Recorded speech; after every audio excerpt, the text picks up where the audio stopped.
Side खबरों के लिए सब्सक्राइब करें फ्लेम मीडिया और उसके बाद बेल आइकन को प्रेस करें ताकि सबसे पहले आपको मिले एक्सक्लूसिव खबरें।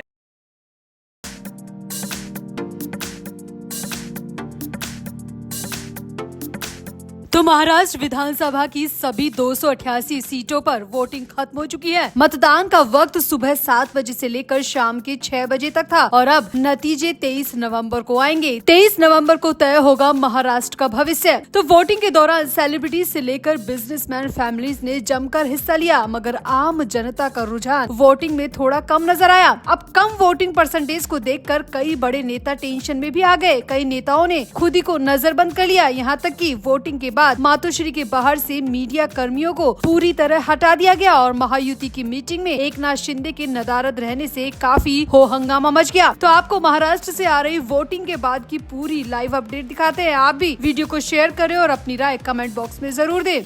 तो महाराष्ट्र विधानसभा चुनाव के लिए वोटिंग खत्म हो चुकी है। शाम के 6 बजे तक आखिरी वोटिंग की गई। पूरे महाराष्ट्र की बात की जाए तो तकरीबन 45.53% वोट डाले गए। शहरी क्षेत्रों में आम जनता का रुझान वोटिंग की तरफ बेहद कम नजर आया। वहीं सबसे ज्यादा मत प्रतिशत गढ़चिरौली में रहा, जहां पर 69.63% मतदाताओं ने मतदान किया। मुंबई सिटी में सबसे कम 50% वोट डाले गए, यानी कि मुंबई सिटी में आधे लोग ही घर से बाहर निकले, आधे लोगों ने ही वोट डाला। आधे लोगों ने तो वोट डाला ही नहीं, सिर्फ आधी मुंबई ने ही वोटिंग में हिस्सा लिया और यही बड़े नेताओं के लिए सबसे बड़ी टेंशन की बात हो गई है। यहाँ आपको बता दें कि राज्य की 288 विधानसभा सीटों के लिए इस बार कुल 4136 प्रत्याशी चुनाव मैदान में थे और सभी का भविष्य अब चुनावी पोर्टली में बंद हो चुका है। वोटिंग बंद हो चुकी है, इसीलिए अब सभी को 23 नवम्बर का इंतजार है, जिस दिन नतीजे आएंगे। अब सबसे बड़ी खलबली तो वोटिंग के बाद में शुरू हो गई है। जी हाँ, वोटिंग के कम परसेंटेज को देखते हुए कई बड़े नेता नजरबंद हो चुके हैं। कई नेताओं ने मीटिंग में जाना कैंसिल कर दिया और कई बड़े नेताओं ने तो अपने घर के बाहर से मीडिया कर्मियों को भी हटा दिया। जी हाँ, मुंबई में अलग अलग मीडिया हाउसेस के हवाले से जो खबर आ रही है उसके मुताबिक वोटिंग परसेंटेज को कम देखते हुए उद्धव ठाकरे बेहद टेंशन में आ चुके हैं। उद्धव ठाकरे की हल्की तबीयत भी बिगड़ने की खबर आ रही है। साथ ही साथ ये भी खबर आ रही है कि उद्धव ठाकरे के आवास मातोश्री के बाहर से मीडिया कर्मियों को पूरी तरह हटा दिया गया है। शाम के 6 बजे के बाद 4 बार मीडिया कर्मियों को हटाया गया, जो कि कभी भी पहले ऐसा नहीं किया गया। मातोश्री के बाहर हमेशा मीडिया कर्मियों का जमावड़ा रहता है, लेकिन कभी भी मीडिया कर्मियों को इस तरह से नहीं हटाया। लेकिन इस बार वोटिंग के बाद मीडिया कर्मियों को मातोश्री से हटा दिया गया, जो कि अपने आप में हैरानी भरा है। तो क्या उद्धव ठाकरे को अपनी हार अभी से सता रही है? अपनी हार अभी से दिखने लगी है? उद्धव ठाकरे ने आखिर मातोश्री के बाहर से मीडिया कर्मियों को क्यों हटवाया, ये किसी की भी समझ से परे है। वहीं सत्ताधारी गठबंधन महायुति की तरफ से भी खबरें अच्छी नहीं आ रही है। वोटिंग के बाद में महायुति की भी मीटिंग पर मीटिंग शुरू हो गई और सबसे बड़ी हैरानी की बात ये है कि वर्तमान मुख्यमंत्री एकनाथ शिंदे महायुति की सबसे बड़ी मीटिंग में गए ही नहीं। जी हाँ, वोटिंग के बाद में पहले से तय था कि महायुति के नेताओं की मीटिंग होगी और पूरे दिन के हालचाल पर चर्चा की जाएगी, लेकिन एकनाथ शिंदे इस महत्वपूर्ण मीटिंग से पूरी तरह नदारद रहे, जो कि अपने आप में हैरानी भरा है। तो क्या एकनाथ शिंदे को भी किसी तरह का डर सताने लगा है? क्या उन्हें भी दिखाई दे रहा है कि क्या जनता का नतीजा हो सकता है? जनता की अदालत में उन्हें हार मिलेगी या जीत? क्या उन्हें अभी से इस बात का डर सताने लगा है? वहीं इन सबके बीच एक दुख भरी खबर भी सामने आई। बीड़ विधानसभा क्षेत्र के निर्दलीय उम्मीदवार बाला साहेब शिंदे को मतदान के दौरान दिल का दौरा पड़ गया और उनकी मौके पर ही मौत हो गई। जी हाँ, छत्रपति शाहू विद्यालय में बने मतदान केंद्र पर बाला साहब शिंदे ठहरे हुए थे। इसी दौरान उन्हें चक्कर आ गया और वो धड़ाम से गिर गए। इसके बाद उन्हें अस्पताल ले जाया गया, लेकिन यहाँ डॉक्टर्स ने उन्हें मृत घोषित कर दिया। यानी कि ये एक दुख भरी खबर इस पूरे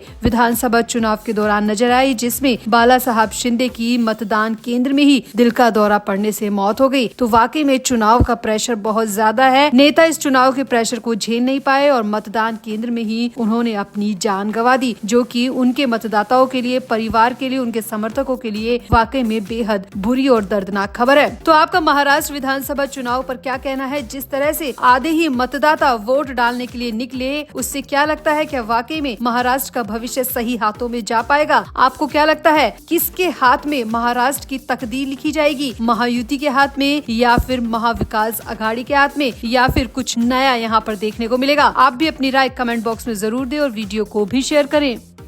तो महाराष्ट्र में विधानसभा चुनाव की वोटिंग से ठीक एक दिन पहले, कुछ घंटे पहले 19 नवंबर को बीजेपी के राष्ट्रीय महासचिव विनोद तावड़े पर पैसे बांटने के आरोप लगे हैं। मुंबई के उपनगर विरार के होटल में चुनाव आयोग के अफसरों ने तावड़े के कमरे से 9 लाख रुपए और कुछ कागजात बरामद किए हैं। इसका वीडियो भी सामने आया है। हालांकि चुनाव आयोग ने सिर्फ इतना ही बताया है कि कुछ सीज किया गया है, डिटेल में जानकारी नहीं दी। लेकिन मीडिया की माने तो विनोद तावड़े के कमरे से 9 लाख रुपए का कैश मिला है। साथ ही साथ कहा जा रहा है कि विनोद तावड़े पर 5 करोड़ रुपए बांटने का आरोप है। विपक्षी गठबंधन एमवीए के आरोप के बाद चुनाव आयोग ने विनोद तावड़े और नाला सोपारा से बीजेपी कैंडिडेट राजन नाईक के खिलाफ लोक प्रतिनिधित्व अधिनियम के तहत एफआईआर भी दर्ज की है। यहाँ आपको बता दें कि राज्य की 288 विधानसभा सीटों पर सिंगल फेज में 20 नवंबर को वोटिंग होगी और 20 नवंबर को वोटिंग से ठीक पहले, कुछ घंटे पहले ही इस तरह कैश मिलना अपने आप में बहुत बड़ी खबर है। यहाँ आपको बता दें कि हितेंद्र ठाकुर की बहुजन विकास अघाड़ी यानी कि बीएवी के विधायकों ने आरोप लगाया कि तावड़े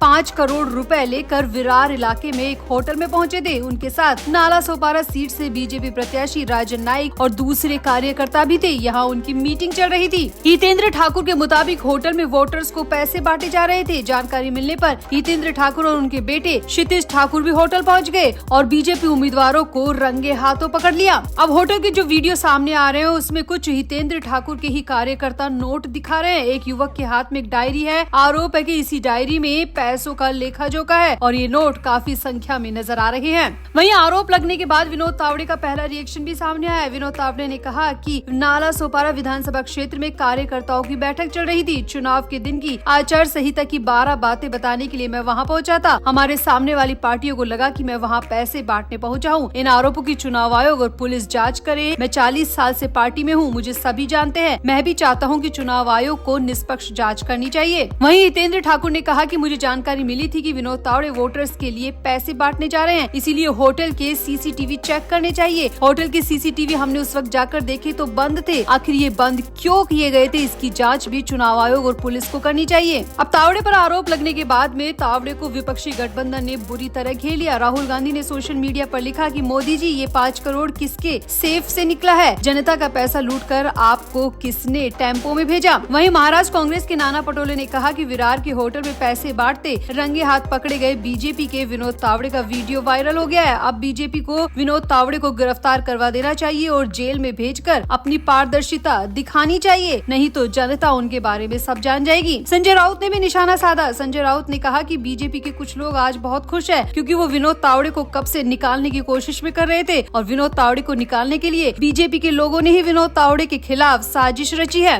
वहीं एनसीपी नेता सुप्रिया सुले ने भी कहा कि ये बहुत चौंकाने वाला है। इतनी बड़ी पार्टी का नेता यूं खुलेआम पैसे बांट रहा है। ये चुनाव आयोग की धज्जियां और चुनाव आचार संहिता की धज्जियां उड़ाने जैसा है। वहीं विनोद तावड़े ने पैसे बांटने के आरोपों पर सफाई दी। उनका कहना है कि ये उनके खिलाफ साजिश है और चुनाव आयोग को इसकी निष्पक्ष जाँच करनी चाहिए। तावड़े ने कहा, मैं कार्यकर्ताओं से मिलने गया था, इसमें कुछ भी गलत नहीं है। ये पूरी साजिश महाविकास अघाड़ी के कार्यकर्ताओं की रची हुई है। इसके पीछे उद्धव ठाकरे और संजय राउत का हाथ है। इसकी पुलिस को गंभीरता से जांच करनी चाहिए क्योंकि मैंने कुछ भी गलत नहीं किया, इसलिए मैं डरने वाला नहीं हूँ। तो आपको क्या लगता है, होटल से जो भी वीडियो सामने आ रहे हैं, पैसे बांटने के जो वीडियो सामने आ रहे हैं, उनमें कितनी सच्चाई है? क्या ये वाकई में विनोद तावड़े द्वारा किया गया अपराध है या फिर विपक्षी गठबंधन की कोई साजिश है? क्या वाकई में पुलिस और चुनाव आयोग को इसकी जल्द से जल्द और निष्पक्ष जाँच करने की जरूरत है? आप भी अपनी राय कमेंट बॉक्स में जरूर दें और वीडियो को भी शेयर करें।